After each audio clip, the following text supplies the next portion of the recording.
This is what many of us picture when we think of homelessness in our area. A camp, a tent city full of people with no place to go. Though there are hundreds, you'll rarely find teenagers here, but they're out there. Surprising the number of folks who leave home, young people, and stay at someone else's home, another friend's home. The mom and dad will take them into their home. They're known as couch surfers, what Kathy Dixon almost became when her mom, who she says battled alcohol and addiction, kicked her out at 16. I went to my friend's house who was 4 doors down, and my mom called the police on them because they allowed me to come there. But Kathy ended up at Savannah's runaway shelter, now known as Park Place Outreach, the only local shelter that can take lone kids between 11 and 17.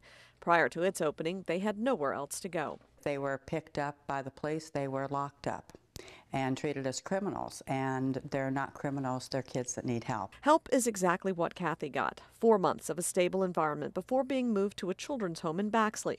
Experts say Kathy's story isn't unusual, and there's often a good reason they leave.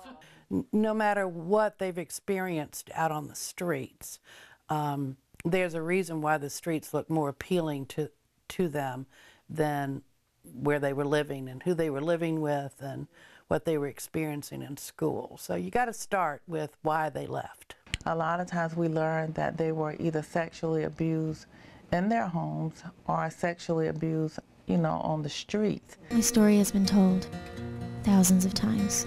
Whether abused or simply rebelling against authority, what they need most right away is safety.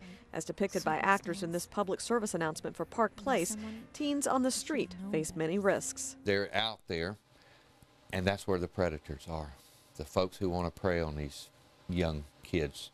So let's take guys.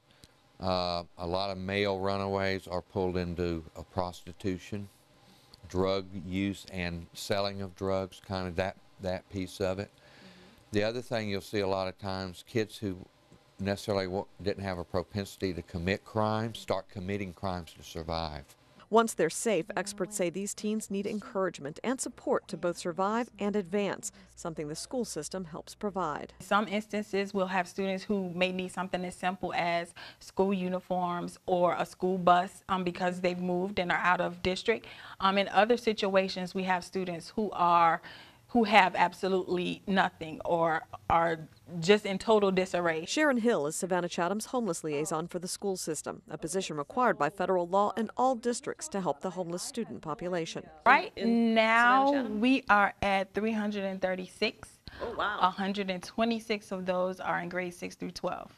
Last year, we had a total of 666 from pre-K through 12. Wow. And the numbers usually grow during the school year, sometimes because of money problems. And many of them come from broken homes. And so when mom loses her job and, rent is due and they're put out, mom is saying, where are we going to go? And this child is saying, well, I don't know, I'll be okay. Mom, just take care of yourself. Others are alone, like Kathy was at 16. Experts say providing encouragement and support can make or break their futures. Most of them, believe it or not, can stay in school. Our bright kids can get it, can get the academics, and be able to go on from there. Pretty gratifying for you when you see them graduate? Oh yeah, oh yeah. You're crying, you're standing up there like, oh, that's my baby. Because you take them on as your own. Something Kathy, who got her degree and went on to college, is now doing for her displaced niece and nephew, providing them with a stable home she never had. Some of the things that